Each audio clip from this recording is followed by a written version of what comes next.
한때 유행했던 한국 사람들을 분노하게 하는 방법들이라는 글이 있었습니다. 거기에 몇 가지를 좀 소개하면, 한국 사람들이 라면 먹을 때 김치를 안 주면 화를 낸대요. 그리고 인터넷 속도를 10MB 이하로 줄이면 분노하고, 식후에 커피를 못 마시게 한다.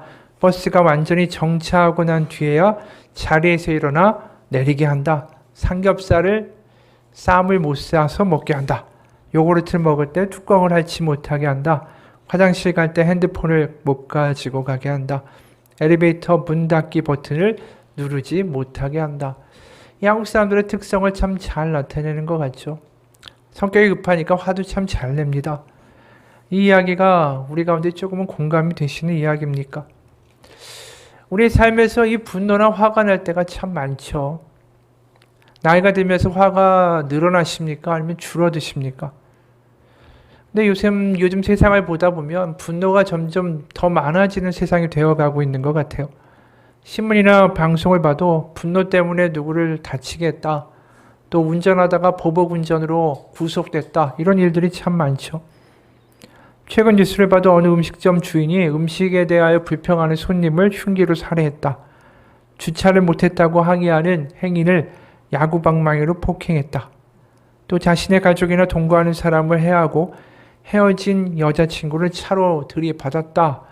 이런 일들까지 벌어지죠. 결국 모든 이유는 하나죠. 분노가 주체할 수가 없으니까.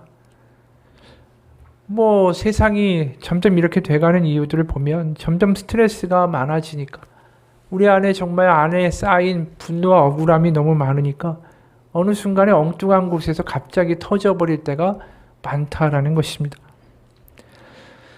세상이 점점 인심이나 서로를 배려해주는 마음보다는 각박해지고 갑질도 많아지고 경쟁도 많고 비교도 많고 이러니까 사람들이 스트레스를 안 받을래야 안 받을 수가 없죠. 선생님들도 얼마나 스트레스를 많이 받습니까? 학부모님들 때문에.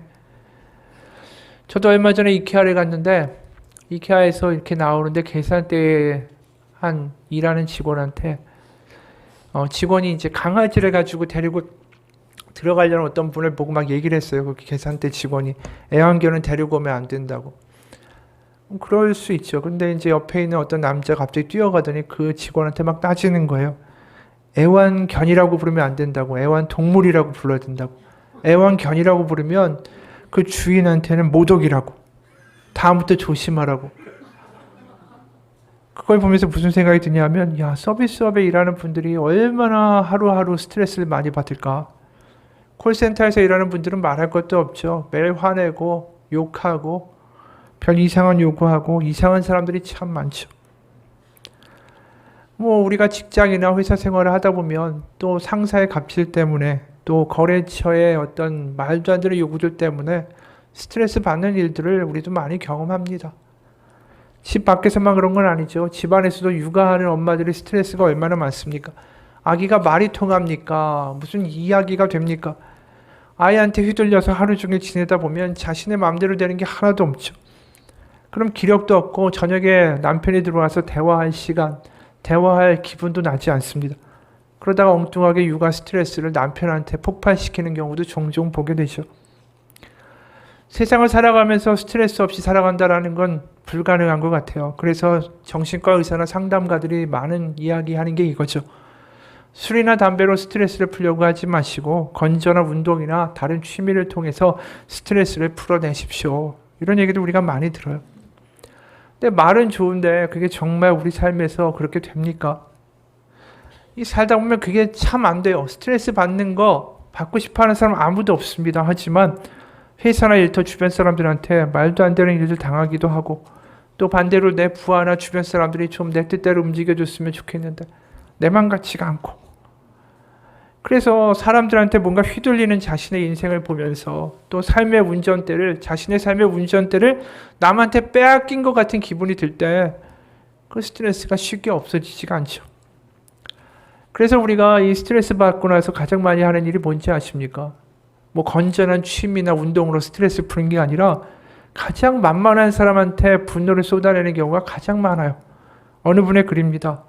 우리는 태어나서 지금까지 누구에게 가장 많이 화를 냈을까요? 솔직히 1위는 엄마가 아닐까요?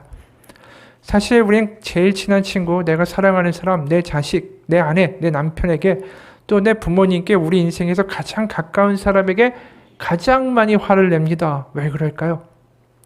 우리 뇌에서는 나를 인지하는 뇌의 영역이 따로 있습니다.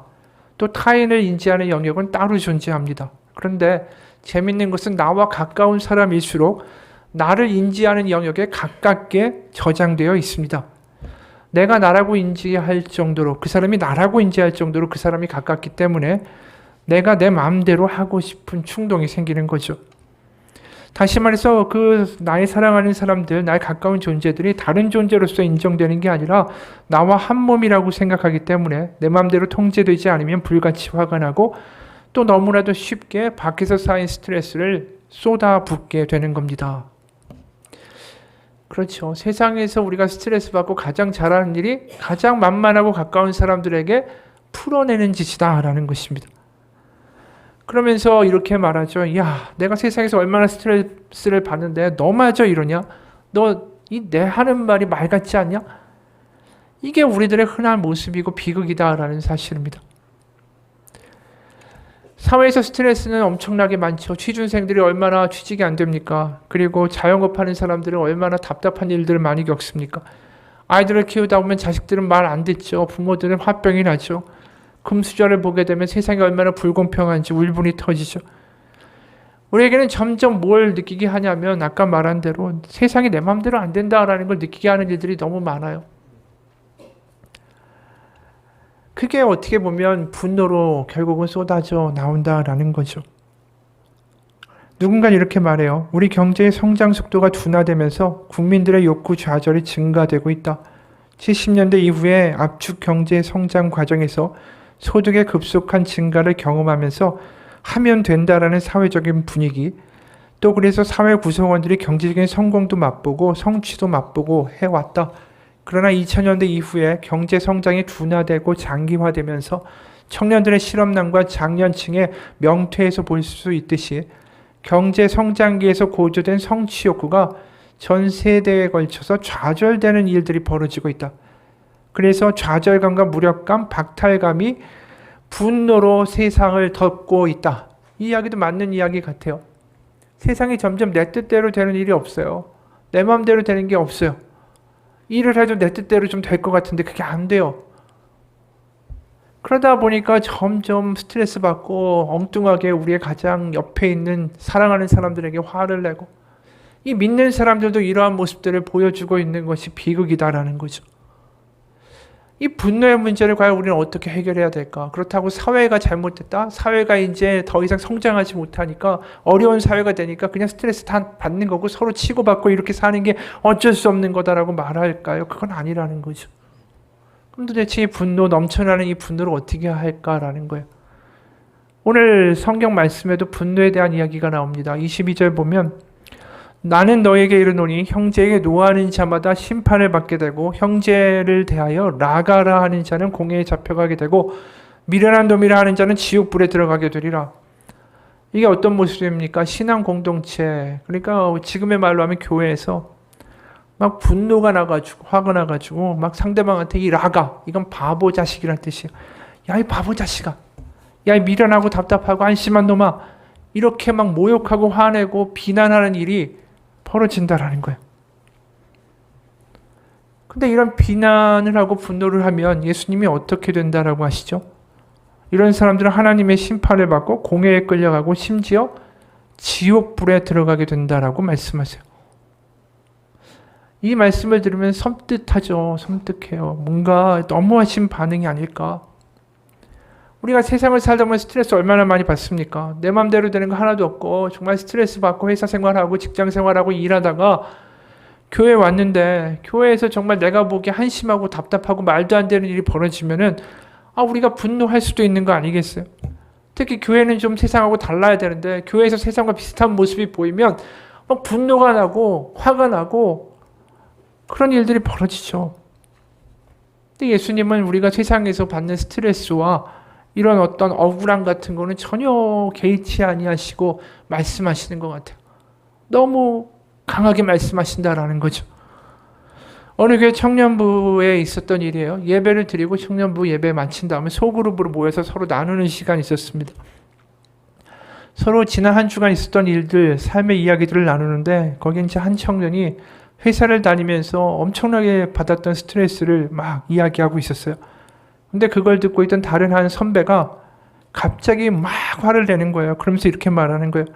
너는 이런 어려운 시기에 대기업에 들어갔으면 입 닥치고 감사하면서 다녀야지 왜 이렇게 불만이 많냐? 이 답답하고 한심한 놈아. 이러고 자리를 박차고 나가버렸어요. 나간 그 선배는 몇 년째 취준생으로 고생하고 애쓰던 사람이었던 거예요. 이런 일이 일어날 수가 있죠. 예수님은 이런 우리의 모습들을 전혀 생각지 아니하신가? 그냥 분노하면 다 지옥행. 이거 하나님도 예수님도 너무한 거 아닌가? 우리가 더 나가서 한번 상상해 봅시다. 예수님의 말씀을 듣던 사람들 중에는 그 당시에 종이나 노예가 있었을 거예요. 그 사람들 정말 억울한 일 많이 당하지 않았을까요? 노예나 종에게는 자신의 뜻대로 자신의 마음대로 할 수 있는 자유가 하나도 없었기 때문이죠. 말도 안 되는 요구들을 당하고 불공평한 그런 일들 당하고 대우당하고 그럼 이 사람들 마음 가운데 담겨있는 화나 억울함이나 분노나 스트레스가 얼마나 많겠어요. 그렇다고 그 분노를 함부로 쏟아낼 수가 있겠습니까? 그러다가 오늘날 신앙 공동체에 왔는데 자신을 또 그렇게 대하는 거에 대하여 갑자기 화가 확 나면서 이 한심한 바보 같은 놈아라고 말할 수 있지도 않았을까? 근데 그런 사람을 그냥 지옥불에 넌 가야 된다. 이거 너무 심해 보이지 않는가라는 거죠. 거기서 예수님의 말씀이 끝나지 않습니다. 23절, 24절에요. 그러므로 예물을 제단에 드리려다가 거기서 네 형제에게 원망 들을 만한 일이 있는 것이 생각나거든 예물을 제단 앞에 두고 먼저 가서 형제와 화목하고 그 후에 와서 예물을 드리라. 이 이야기는 앞에 있는 말씀과 연결되는 거죠. 공동체에서 이제 화가 났어요. 분노가 났어요. 이 바보야 한심한 놈아 미련한 놈아 이렇게 이야기하고 상대방이 또 그 말에 대해서 이제 원한이나 원망이 생기잖아요. 그런 일들이 생기면 예배 드리는 거가 먼저가 아니라는 거예요. 먼저 가서 그 원망을 갖고 있는 사람한테 가서 사과하고 그래서 그걸 다 푸는 게 예배보다 훨씬 더 중요하다. 이렇게 말씀하세요. 그리고 25, 26절에 이런 말씀도 하시죠. 너를 고발하는 자와 함께 길에 있을 때에 급히 사화하라. 그 고발하는 자가 너를 재판관에게 내어주고 재판관이 옥리에게 내어주어 옥에 가둘까 염려하라. 진실로 너에게 이르노니 네가 한 푼이라도 남김이 없이 다 갚기 전에는 결코 거기서 나오지 못하리라. 이 말씀도 사실은 가만히 생각해보면 이런 면이 있습니다. 우리가 나를 고발하는 사람들에 대해서 좋은 말이 나갑니까? 아니 내가 뭘 그렇게 잘못했다고 고발까지 해. 아니 뭐 살다 보면 그럴 수도 있는 거고 그 정도 내 마음대로 할 수 없을까? 고발하는 사람들에 대하여 이게 뭔가 마음 가운데 분노가 생기는 것이 우리들의 일반적인 생리예요. 그런데도 굳이 고발한 사람 찾아가서 사과하고 화해하라. 결국 모든 것은 하나의 초점으로 맞추어지죠. 분노는 절대 안 된다라는 거예요. 참 어려운 얘기예요. 앞서 말한 대로 우리는 내 마음대로 되지 않을 때 이게 분노가 나기 마련이죠. 근데 분노가 분노 자체에서 끝나는 게 아니에요. 나 혼자 막 화가 나서 막 산에 가서 소리 지른다. 이걸로는 문제가 안 되죠. 근데 진짜 문제는 뭐냐 하면 이 분노와 비난이 항상 짝지어 다닌다라는 게 문제의 시발점인 거예요. 그러니까 분노했다라는 걸로만 나오는 게 아니라 분노하면서 어떻게 이야기합니까? 이 바보야. 이 한심한 놈아. 다 네가 잘못해서 그렇잖아. 네가 한심해서 그런 거 아니야. 분노에는 비난이 항상 따라다닌다라는 거죠. 우리가 분노하면서 그냥 나 혼자 막 소리 지르고 이러는 경우가 있습니까? 대부분 다 누구 탓하잖아요. 아이가 이렇게 된 것도 내가 오늘 무시를 당하는 것도 내가 이렇게 한심하게 된 것도 부모 탓이고 나 교육 안 시켜준 재산 없는 부모 탓이고 날 막 기른 부모 탓 그리고 지금 아이가 이렇게 된 건 네가 교육을 아이를 잘 못 시켜서 그렇고 내가 이렇게 아픈 거는 네 탓이고 너 때문에 내가 이렇게 고생해서 허리가 아픈 거고 다 남 탓으로 분노가 연결될 때가 많다라는 거예요. 오늘 본문도 그렇잖아요. 그냥 분노했다라고 하는 게 아니라 분노하면서 같이 뭐가 나와요? 이 바보 같은 놈아, 이 미련한 놈아. 고발하는 사건도 자기 자신의 문제보다는 고발한 사람들을 분노하고 그렇게 고발까지 할 일이 있는가 그 사람을 비난하죠. 그러니까 한마디로 이 분노라는 게 혼자만의 문제로 끝나지 않는다라는 게 문제의 심각성의 시작이라는 것입니다. 분노가 나면서 비난을 하고 그럼 무슨 일이 벌어지죠? 갈등과 원망이 발생하기 시작해요. 어느 집의 모습입니다. 모처럼 일찍 퇴근한 남편이 현관문을 쑥 밀고 들어옵니다. 현관문 앞에 쌓여있던 김장 택배 박스 4박스를 낑낑거리면서 나르는데 우리 집에서 남편보다 더 힘센 사람은 없으니까 그 일은 오롯이 남편의 일입니다.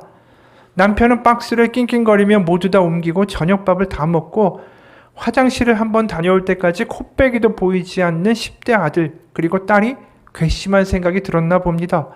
남편은 골방에서 태블릿을 켜고 일을 하던 아내 옆에 털썩 걸터 앉습니다.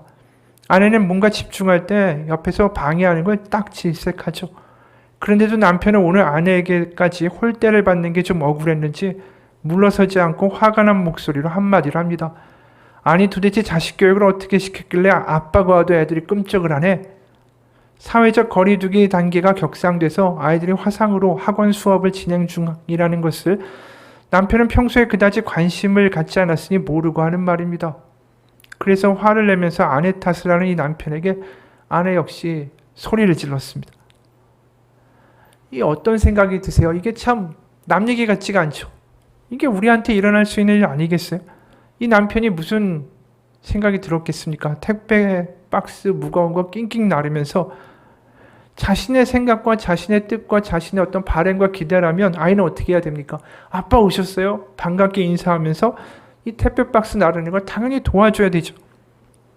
근데 자신의 생각과 내 마음처럼 애들이 안 하는 거예요. 그러니까 무거운 박스를 나르면서 점점 화가 올라오는 거죠. 이놈의 집구석이 이 내 마음대로 안 된다. 내가 사회에서도 힘들어 죽겠는데 내가 이 처자식 먹여 살리냐 이렇게 고생하는데 내 마음대로 하는 거 없이 되는 거 없이 스트레스 이만큼 받아와서 내가 힘들어 죽겠는데 집안에서까지 내 뜻대로 내 마음대로 안 되냐. 그러면서 화가 나니까 이제 아내한테 비난하는 거죠. 자식 교육을 어떻게 시켰냐고. 애들 학원 수업 받고 있는데. 이게 분노가 작동하는 방식이에요. 분노는 이성적으로 모든 걸 파악하게 놔두지 않아요. 분노가 나면 그 다음부터 바로 누군가를 비난할 상대를 찾는 게 우리의 본질적인 방식이에요. 그래 우리가 보면 세상 탓을 하든 아이 탓을 하든 부모 탓을 하든 남편 탓을 하든 아내 탓을 하든 그러면서 분노하면서 주변을 전염시키고 망가뜨리는 일들이 얼마나 많은지 모릅니다. 예수님의 분노가 안 된다. 분노 내지 말라. 라고 말씀하시고 강조하시는 이유는 바로 이것 때문이에요. 분노가 결국 가져오는 갈등과 원망과 이 쪼개지는 역사들이 있기 때문이죠. 어느 교회에서 일어난 일입니다. 새로 오신 젊은 목사님이 있었어요. 이제 당회를 열었습니다. 장로님들과 회의를 하는 거예요. 그러니까 젊은 목사님이 부임하면서 나름대로 이 교회에 대해서 새로운 비전과 계획과 포부를 가지고 있었습니다. 그래서 장로님들하고 같이 앉아가지고 앞으로 이렇게 할 거고 이렇게 실행될 거고 언제까지 이렇게 이루어 놓고 이렇게 변화될 겁니다. 막 열심히 설명을 했어요. 그러니까 대부분의 장로님들이 목사님의 이야기를 듣고 나서 목사님 저희들이 열심히 돕겠습니다. 이렇게 말을 한 거죠. 근데 문제는 뭐냐면 몇몇 장로님들은 우려를 표하는 거예요. 좀 더 시간이 필요하고요. 천천히 봐가면서 하는 게 좋겠다. 그러면서 이제 반대를 하는 거죠. 근데 이 젊은 목사님은 이 장로님들이 반대할 때 이 반대하는 장로님들이 너무 답답한 거예요. 세상의 환경이 변화되고 있고 급변하고 있고 이 오래된 교회도 거기에 적응하지 못하면은 교회는 노령화되고 쇠퇴할 것이 너무 뻔한 것처럼 느껴지는 거죠. 그러다 보니까 목사님의 목소리가 점점 커졌어요. 왜 도대체 반대를 하시냐고. 지금 돌아가는 상황이 얼마나 심각한지 아시냐고. 이렇게 있다가는 우리는 주님이 말씀하시는 복음 전파의 사명을 이루지 못하는 한심한 교회가 될 거라고. 이 말이 또 장로님들을 발끈하게 만들었어요. 그럼 다 우리는 예수님의 사역을 방해하는 그런 한심하고 나쁜 작자들입니까? 이러면서 박차고 나가버렸습니다. 이 남겨진 목사님의 마음에는 분노가 머물죠. 왜냐하면 장로님들이 자신의 이 정말 선한 뜻을 알지 못하고 공감하지 못하는 좀 한심하고 답답한 분들로 보였기 때문이에요. 그러면서 교회가 자꾸만 퇴보하는 것은 이런 장로님들 때문이다. 여러분, 이게 하나님이 원하시는 모습일까요? 오늘 본문이 말하고 있는 모습이 바로 이거예요. 이 젊은 목사님이 분노한 이유가 뭡니까? 자신의 뜻대로 안 되니까 화가 나는 거죠. 화가 나면서 무슨 일이 벌어지죠? 장로님들 탓을 하고 답답한 분들이다라는 비난이 절로 나오는 거죠. 이 모습을 예수님이 보시면 참 가슴 아픈 게 아닐까요? 뭔가 하나님의 마음, 예수님의 마음을 품고 하나가 돼서 세상을 이기고 복음을 전해야 될 어떤 공동체가 지금 분노와 비난이라는 것 때문에 완전히 편이 갈린 거예요. 어떻게 갈렸죠? 목사님을 지지하는 편과 목사님을 반대하는 편으로 쪼개져 버린 거예요. 그러니까 오늘 분노하지 말라는 말씀이 이렇게 강력하게 나오는 게 당연할 수밖에 없다는 생각이 들어요. 22절에 형제에게 노하는 자마다 심판을 받게 되고 형제를 대하여 라가라 하는 자는 공회에 잡혀가게 되고 미련한 노미를 하는 자는 지옥불에 들어가게 되리라. 그러므로 예물을 제단에 드리려다가 거기서 네 형제에게 원망 들을 만한 일이 있는 것이 생각나거든 예물을 제단 앞에 두고 먼저 가서 형제와 화목하고 그 후에 와서 예물을 드리라. 이 말씀에 따르면 이 목사님 어떻게 해야 돼요? 가가지고 용서를 구하고 화해하고 그리고 예배드려야죠.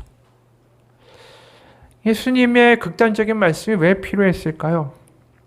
바로 분노하고 비난하고 갈등 때문에 쪼개지고 바로 그것을 하나님이 가장 싫어하시기 때문이죠. 이게 교회에 해당되는 이야기만 할까요? 아니에요. 가정도 마찬가지예요. 우리도 가정도 하나님의 하나의 공동체 아니에요? 우리가 다 신앙을 가지고 살아가는 부부와 자녀들을 키우고 있다면 그것도 하나의 조그마한 신앙 공동체라고 말할 수 있죠. 근데 가정에서도 우리가 흔히 경험하는 처럼 분노와 비난의 문제가 심각해요. 미국 이민 2세대 목회를 하는 목사님이 이런 말을 해요. 2세 자녀들이 부모님에 대하여 항상 불만을 가지고 있는데 왜냐하면 부모님이 화를 내는데 항상 자기중심적으로 화를 내고 비난한다라는 거예요. 예를 들어서 카페트 위에 물컵이 있는데 자녀들이 이제 부주의해서 물컵을 차요. 그럼 물컵이 확 쓰러지죠. 그럼 부모님들이 이런다는 거예요. 왜 조심하지 않고 그렇게 물을 엎지르냐고. 화를 내면서 비난을 하는 거죠. 그런데 거꾸로 부모님이 부주의해서 물컵을 탁 차가지고 쓰러뜨려서 카페트가 젖으면은 똑같은 상황인데 부모님이 이렇게 말한다라는 거죠. 화내면서. 누가 여기다가 물컵 갖다 놨냐고. 내 생각대로, 내 뜻대로, 자기 중심적으로 다 판단하고 화내고. 이게 아까 젊은 목사님이 화내는 거랑 다를 바가 없어요. 우리가 다 나의 자리에서, 나의 입장에서, 내 뜻에서, 내 생각에서, 내 기대에서 다 상대방이 움직여주지 않으면 그렇게 되지 않으면 자꾸 화내고 분노하고 비난하죠. 어느 부부의 이야기예요. 이 부부가 문제가 하나 있는데 뭐 때문에 싸우냐면은 약속을 하면 남편이 좀 늦어요. 그래서 아내가 결국 폭발을 했습니다. 그러면서 화를 내면서 따져요. 자기는 항상 이런 식이야 늘 변명이지 내 말은 말 같지도 않아? 무슨 인간이 그렇게 거짓말만 해? 이 말에 남편이 또 화가 나죠.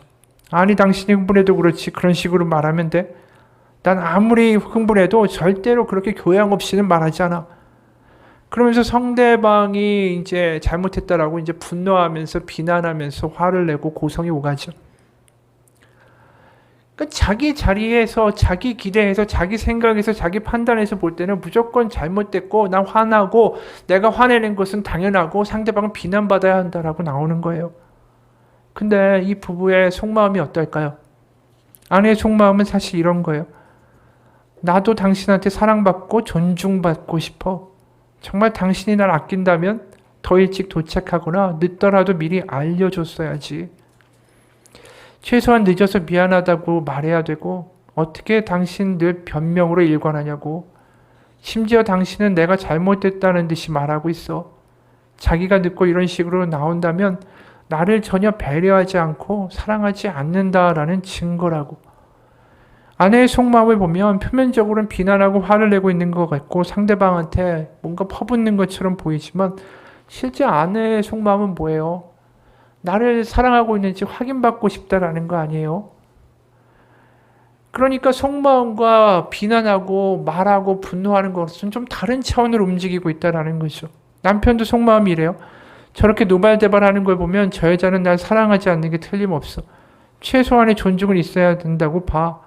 정말 사랑한다면 왜 늦었는지 물어봐주고 내가 늦어서 미안하다라는 거 말 안 해도 알 거야. 저렇게 내 이야기를 들어주지 않고 화를 내면서 저렇게 비난하는 거 보면 저 여자는 날 배려하지 않고 사랑하지 않는 것 같아. 이 남편대로 섭섭한 거죠. 만약에 자신들의 속마음을 그대로 이야기했으면 괜찮았을 텐데 그냥 분노나니까 비난의 말만 하고 있는 거예요. 그러니까 둘 다 서로 사랑을 바라고 있지만 서로 분노하고 비난하니까 문제는 악화될 뿐이죠. 여러분, 오늘 예수님의 말씀은 다른 게 아니에요. 지옥불에 들어가게 되리라. 진짜로 우리 지옥불에 넣겠다라는 게 아니라 분노가 나고 비난할 마음이 생기면 멈추라는 거예요. 여러분, 지옥불이라는 이야기가 얼마나 섬뜩한 이야기예요. 그게 확 우리 가운데 와닿는 이야기 아닙니까? 충격요법 아니에요? 예수님이 우리한테 이렇게까지 말씀하시는 건 이게 떠올라서 화내고 비난하려다가 지옥불이라는 단어라도 떠올라서 좀 멈추기를 원하신다라는 거예요. 여러분, 우리가 분노하고 비난하는 것만큼 쉬운 게 없어요. 분노하고 비난하면 난 얼마나 속이 편해요. 다 상대방이 잘못한 거고 나는 잘못한 게 없는데. 분노하고 비난하는 것만큼 쉬운 게 없습니다. 하지만 우리가 예수님의 말씀대로 지옥불이라는 단어가 떠올라서 멈출 수 있으면 그 다음에 우리는 한 발자국 뒤로 머물러서서 다시 한번 기도할 수 있으면 다른 게 보여질 거예요. 오늘 말씀은 다른 게 아니에요. 지옥불이라는 단어로 우리 협박해서 절대 분노하면 안 돼. 그게 아니라 분노하고 비난할 마음이 들 때마다 멈추라는 거죠. 멈추고 기도해봐라. 그러면 다른 게 보일 거다라는 뜻이에요. 기도하다 보면, 멈추고 기도하다 보면 내가 비난하고 분노할 게 아니라 다른 게 보여지기 시작해요. 아까 그 젊은 목사님이 분노하고 장로님들 뭐라고 하기 전에 기도하고 멈추고 생각해 보았다면 뭐가 보였을 것 같으세요? 반대하는 장로님들도 교회를 얼마나 사랑하는가. 그분들이 정말 이 오래된 교회를 지을 때 벽도 하나하나 날아가면서 자기 점심 등 굶어가면서 밥 굶어가면서 헌금하고 교회 만들었고 지었고 그랬던 삶의 모습들이 보여지기 시작하지 않을까요? 멈추고 기도하다 보면 다른 게 보여지기 시작해요. 그 반대하는 장로님들이 한심해 보이는 게 아니라 하나님 가운데 얼마나 그래도 수고하고 애쓰고 나와 같이 하나님의 나라를 만들어가기 위해 애쓰는 분들이라고 보여지기 시작한다는 거죠. 남편도 아내도 마찬가지예요. 남편한테 화내고 아내한테 화내고 비난하는 것만큼 쉬운 게 없어요. 그 자리에서 우리가 지옥불이라는 단어를 생각해보면 멈출 수 있잖아요. 멈추고 뭐 해야 돼요? 기도하다 보면 아내가 얼마나 힘들었을까, 얼마나 외로웠을까가 보여지고 남편을 위해서 또 바라보고 기도하다 보면 비난하고 분노할 대상이 아니라 그래도 얼마나 우리 가정을 위해서 애쓰고 힘쓰고 수고하면서 사회에서 정말 스트레스 받아가며 살아왔는가가 느껴지기 시작한다는 거죠. 여러분, 우리가 그냥 단순히 역지사지 상대방의 자리에 서봅시다라는 도덕적이고 그냥 지식적인 이야기를 하는 게 아니에요. 우리가 기도하다 보면 우리의 눈이 뜨입니다. 다른 게 보여지기 시작해요. 멈추고 기도하십시오. 분노하고 화내고 비난하는 쉬운 길로 가지 마시고 하나님의 길은 어디입니까? 멈추고 기도하는 겁니다. 그러하다 보면 내 마음에 긍휼이 생기기 시작하고 하나님이 그 상대방을 어떻게 보기 시작하시는지가 느껴진다는 거죠. 여러분 생각해 보세요. 우리가 상대방의 처지와 마음을 순간순간 헤아릴 수 있는 그러한 마음의 여유가 없을 때가 많죠. 하지만 기도하다 보면 달라질 수 있어요. 다들 힘들게 살고 지쳐있는 사람들이 얼마나 많은지 몰라요. 어느 미국 목사님의 이야기예요. 내가 처음 사역했던 교회에는 주일마다 찾아오는 7살짜리 꼬마가 있었다. 꼬마 이름은 랜디였는데 정말 말 안 듣는 말썽꾸러기였다. 고함을 지르고 사방으로 뛰어다니고 눈에 보이는 건 죄다 때려서 망가뜨렸고 교인이 50명밖에 안 되니까 정말 눈에 잘 띄었다. 정말 참으려고 분노하지 않으려고 애썼지만 결국 화가 났다. 그러면서 교회에서 내가 가장 사랑하기 힘든 사람이 7살짜리 꼬마였다라는 사실을 스스로 인정하려면 도저히 말할 용기가 나지 않았다. 그러다 어느 날 나는 설교를 하면서 로비를 뛰어다니는 랜디를 발견했다. 예배당과 로비 사이에는 유리문들이 있었는데 나는 설교단에서 설교를 하면서도 계속 눈으로 그 아이가 어디로 뛰어다니는가를 감시했다. 그런데 그 녀석이 갑자기 멈춰서더니 장난감 자동차를 집어서 냅다 유리문을 향해 던졌다. 유리는 산산조각이 났고 예배당에서 온 교인이 소스라치게 놀랐고 나는 불같이 화를 냈다. 예배 후에 아내와 나는 랜디를 데리고 랜디네 집으로 쳐들어갔다. 랜디를 혼자 보낼 거면 더 이상 교회 보내지 말라고 부모한테 따질 요량이었다. 근데 도착해보니까 랜디네의 집은 좁고 낡은 이동식 주택이었다. 그의 엄마는 밖으로 나와 랜디와 함께 있는 나를 보더니 대뜸 고함을 질렀다. 저 빌어먹을 자식이 이번엔 또 무슨 사고를 쳤어요. 엄마는 랜디의 팔을 잡고 집 안으로 획 끌어당겼다. 그러면서 이 빌어먹을 자식 때문에 자신의 삶이 얼마나 힘든지 모른다고 내내 욕을 섞어가면서 하소연했다. 집 안으로 들어가 보니까 지저분한 벽에와 담요가 놓인 소파 하나가 보였다. 아, 저기가 랜디가 자는 곳이구나. 저기가 랜디의 방이군. 엄마는 여전히 욕을 하고 있었다. 가만히 보니까 랜디의 인생에 아빠란 존재는 없는 것이 분명했다. 갑자기 머릿속에서 한 가지 질문이 소용돌이 쳤다. 랜디의 삶은 어떤 삶일까? 감히 상상도 할 수 없었다. 순간 그 아이를 향한 긍휼함이 파도처럼 밀려왔다. 내내 그토록 사랑하기 힘들었던 그 아이에 대해서 갑자기 사랑밖에 느껴지지 않았다. 난 랜디 엄마에게 말했다. 랜디가 정말 특별한 아이라는 걸 말씀드리려고 왔습니다. 아이와 함께 교회에 오신다면 언제나 환영이지만 매주 오신다면 더더욱 환영입니다. 그날부터 아내와 나는 랜디를 볼 때마다 꼭 안아주었다. 몇 번 그렇게 하고 나니까 그런 포옹이 그 아이에게 얼마나 큰 의미가 있는지 알게 됐다. 랜디는 우리를 보자마자 포옹해달라고 달려와서는 우리가 뒤로 나자빠지도록 세게 안겼기 때문이다. 여러분, 분노하는 건 쉽죠. 하지만 하나님이 그 분노에 우리의 상대방이 되고 있는 사람의 상황과 처지를 하나님은 다 알고 계시죠. 우리는 몰라요. 우리는 쉽게 화내고 비난하고 다 저 사람 잘못이라고 말하는 것처럼 쉬운 게 없어요. 하지만 하나님은 그런 상황을 보면서 얼마나 마음 아프신지 모릅니다. 여러분, 우리가 멈출 수 있었으면 좋겠어요. 분노하고 비난하는 쉬운 길보다는 왜 그럴까?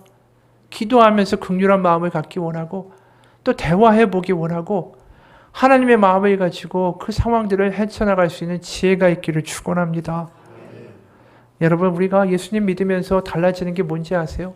그거예요. 분노와 비난보다는 멈춰서 기도해보게 되고 다른 눈으로 바라보게 되고 또 어떠한 것들을 우리가 경험하게 됩니까? 내 뜻대로 내 마음대로 되지 않아도 괜찮다라는 걸 우리 점점 더 알게 되죠. 예수님 믿으면서 뭐가 더 많이 늘어나는지 아세요? 내 뜻대로 안 되니까 화가 나는 게 아니라 내 뜻대로 안 돼도요. 하나님이 또 다른 계획이 있으신가 보다. 이렇게 생각이 드는 거예요. 직장에서 일하다가 일이 잘 안 돼요.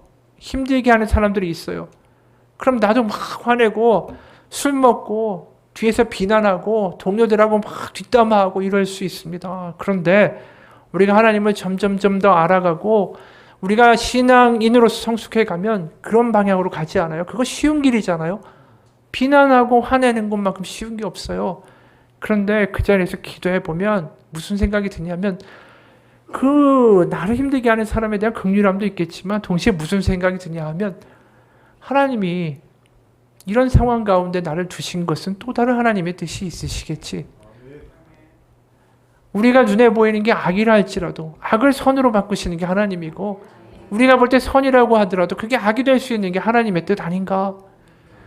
우리가 다 판단하고 다 화내고 다 비난하는 자리에 있는 게 하나님 보시기에 옳지 않구나라는 게 느껴지는 거예요.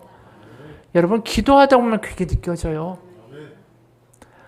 좀 더 다른 시각으로 다른 눈에서 우리의 상황들을 바라볼 수 있게 된다고요. 긍휼도 생기고 내 뜻대로 되지 않는 게 때로는 하나님의 복이지. 하나님이 선한 길로 이루어 가시겠지. 그게 예수를 믿으면서 우리가 분노가 줄어드는 이유입니다. 내 뜻대로 하려고만 하고 내 마음대로만 하려고 하고 내 생각대로만 고집하면 절대로 화는 멈추지 않아요. 저 사람은 긍휼 받을 만한 가치가 없는 존재고 내 생각, 내 생각과 내 판단에서 절대로 이 일은 돼야만 하고 그렇기 때문에 화가 날 수밖에 없어요. 여러분, 내 생각과 내 판단이 주님 안에서 죽고 기도 가운데 내 안에 하나님이 살아나시는 역사가 있기를 축원합니다. 우리가 알잖아요. 지금 막 화내는 일도 한 10년 지나 보면은 야, 내가 왜 그렇게 10년 전에 화를 내고 잠 못 이루고 안달복달했나? 기억도 안 나요. 우리의 관점이 조금만 달라져도 10년만 지나봐도 1년만 지나봐도 그렇게 다른데 하나님이 우리를 바라보시면 지금 내가 화내고 있는 게 얼마나 답답한 일인지 모릅니다. 여러분, 우리가 화나고 분노나고 비난할 때에 오늘 말씀처럼 지옥불에 들어가리라는 말이 멈추라는 경고로 분명하게 들려지기를 소원합니다. 그러면서 한 가지 기억하세요. 내 맘대로 내 뜻대로 되지 않아도 괜찮다. 그게 중요해요. 때로는 내 마음대로 되지 않는 게 복이구나. 기도하라는 뜻이구나. 또 더 사랑을 한 뜻이구나. 또 내가 변화되라는 뜻이구나. 한 목사님의 간증으로 오늘의 설교를 마치겠습니다. 볕이 좋은 어느 날 교회 인근 논길을 걸으며 산책하고 있었는데 문득 내 모습에 자꾸 웃음이 났다. 내 생각대로 내 뜻대로 된 게 하나도 없는 것처럼 보였다. 어쩌다 내가 경상도에 살고 있지? 나는 평생 충청도에 살면서 이 낯선 경상도에서 살게 될 것이라는 생각과 기대는 단 한 번도 해본 적이 없다. 그런데 벌써 경상도에 내려와 산 지 16년이 넘었다. 이미 경상도는 내가 내 인생에서 가장 오래 산 곳이 되었다. 내가 이런 시골 마을에 살고 있다니. 영국 런던, 일본 오사카, 그리고 서울에서 공부하고 살던 내가 이 시골 마을에 살며 이 한적한 삶이 익숙해진 것이 너무 낯설고 웃음이 났다. 도시의 화려함과 편리함이 익숙했던 나에게 이제는 서울에 가면 오히려 차가 가득해 막히는 도로와 오염된 공기, 복잡함과 여유 없음이 가슴에 답답해진다. 그리고 내가 목사가 되다니, 죽어도 목사는 되기 싫었던 내가, 그렇게 도망치면서 요나처럼 살았던 내가 이렇게 목회하며 목사님이라고 불릴 때마다 지금도 너무 신기하기만 하다. 그리고 내가 순복음교단의 목사가 되다니, 감리교단의 목사이신 아버지 밑에서 감리교회만 열심히 다니던 내가 하루도 다녀본 적이 없는 순복음교단의 목사가 돼서 사역하는 거 참 기적 같고 놀라운 일이다. 어쩌다가 내가 부흥사가 돼서 이렇게 하루도 쉼 없이 바쁘게 전국을 누비게 됐지? 나는 사실 조용히 책 읽고 사색하는 거 좋아하고 사람 만나는 거 별로 안 좋아하는 타입이다. 개인적으로 부흥회도 별로 좋아하지도 않고 아버지도 목회 현장에서 부흥회를 경험한 적이 별로 없었다. 그래서 정작 내가 어릴 때 다니던 아버지 교회에서는 부흥회를 한 기억이 거의 없다. 그런데 내가 부흥사가 되고 전국을 넘어 세계 각국을 누비면서 말씀 사역과 부흥의 사역을 하면서 살아가는 게 신기할 뿐이다. 그리고 내가 부산 여자랑 그것도 선을 봐서 결혼한다. 그것도 신기한 일이었다. 매 주일 오후에 주일 예배를 마치고 집회를 떠나서 토요일이 되어 집에 돌아오면 내 집인데도 참 낯설 때가 많다. 분명히 내 집인데 들어가 보면 부산 여자 1명과 울산 아이 3명이 모여 경상도 사투리로 시끌벅적 대화 중이다. 우리 집에서 경상도 사투리는 나만 못 쓴다. 정말 내 뜻대로 내 생각대로 내 인생에서 된 게 아무것도 없었다. 한참 내 삶을 돌아보면서 웃음을 짓는데 어느새 그 웃음이 눈물로 바뀌고 있었다. 정말 내 생각대로 된 게 정말 하나도 없네. 그런데 감사하네. 그래서 참 행복하네. 루시 모드 맹고모리의 소설 빨간머리 앤에서 앤이 이런 말을 한다. 내 뜻대로 되지 않는다는 건 참 멋진 일이에요. 왜냐하면 내가 생각하지도 못했던 일들이 일어나곤 하거든요. 맞는 말이다. 때론 내 생각이 무너지고 내 계획이 틀어지지만 내 수준을 뛰어넘는 기대 이상의, 아니 기대조차 할 수 없었던 회복과 성취가 이루어지는 하나님의 멋진 날들이 얼마나 많은가. 우리는 내 생각대로 내 계획대로 되는 것이 축복이고 은혜라고 믿는다. 근데 만약 내 뜻과 내 계획대로 다 됐다면 나는 지금 어떤 모습으로 살고 있을까? 그냥 아마 대기업의 부장쯤 되어 있을 테고 사람들도 나도 그것이 내 인생의 가장 큰 축복이라고 믿으며 아니 착각하며 살고 있을 것이다. 지금 하나님께서 내게 주신 기쁨과 행복, 풍성함과 존귀함에는 비교가 될 수 없는 것들을. 그날 나는 내 인생을 되돌아보다가 가슴을 쓸어내리며 하나님께 고백했다. 내 계획과 내 뜻이 이루어지지 않아서 오히려 하나님의 놀라운 역사와 축복을 경험하게 됐으니 정말 내 생각대로 되지 않는 건 참 멋진 일이라고. 여러분, 우리가 살아가면서 경험하는 건 이겁니다. 야, 내 뜻대로 되지 않아도 잘 되는구나. 그게 하나님 믿는 사람의 길이구나. 그것만 우리 마음 가운데 분명해도 분노할 일이 줄어들어요. 왜요? 내 생각과 내 판단과 내 기준이 시퍼렇게 살아서 그렇게 안 되니까 분노하던 내가 죽었기 때문입니다. 그게 죽을 때 자유가 와요. 그리고 기도하게 됩니다. 내 판단과 내 생각과 내 기준대로 판단하고 정죄하고 그럴 것이 아니라 이제 그걸 버리는 순간에 기도할 수밖에 없어요. 하나님, 어떻게 할까요? 하나님, 뭘 원하시나요? 하나님, 제가 어떻게 할까요? 이런 상황이 스트레스가 아니라 하나님이 또 저를 이끌어 가시는 하나님의 길이라고 믿습니다. 하나님, 저에게 새로운 길을 보여주십시오. 스트레스가 아니라 기도하면서 소망이 생기기 시작해요. 이렇게 힘든 것이 끝이 아니라 비난하고 분노할 일이 아니라 하나님의 새로운 일이 시작되고 있습니다라고 믿어지기 때문이에요. 그리고 분노하고 정죄하고 남에게 비난할 것이 아니라 기도하다 보면 내 마음에 느껴져요. 그 사람도 하나님이 불쌍히 여기시는 사람이구나. 여러분, 그런 분노할 일이 없어집니다. 내 뜻대로 되지 않아도 됩니다. 내 생각대로 사람들이 좀 움직여지지 않아도 돼요. 내가 할 일은 뭡니까? 기도하는 거예요. 멈추십시오. 기도하십시오. 그러면 하나님의 뜻이, 하나님의 마음이 우리 가운데 보여지는 놀라운 역사가 있게 될 것이고, 그런 사람들이 가는 곳마다 갈등과 원망과 비난과 쪼개짐이 아니라 화목이 있고 용서가 있고 하나가 되는 하나님의 놀라운 역사들이 일어날 거라고 믿습니다. 같이 기도하겠습니다. 하나님 아버지, 분노하고 비난하는 쉬운 길을 택하는 우리가 아니라 하나님이 보여주시는 길을 가기 원합니다. 분노하고 비난하고 내 맘대로 안 한다고, 내 맘대로 되지 않는다고 분노하는 것이 아니라 눈을 감고 또 다른 눈을 뜹니다. 하나님이 보여주시는 하나님의 마음, 하나님의 눈길을 경험하기 위하여 우리는 눈을 감고 기도할 뿐입니다. 오늘 지옥불에 들어가게 되리라. 이것은 협박이 아니라 우리를 멈추고자 하시는 예수님의 다급한 목소리로 들립니다.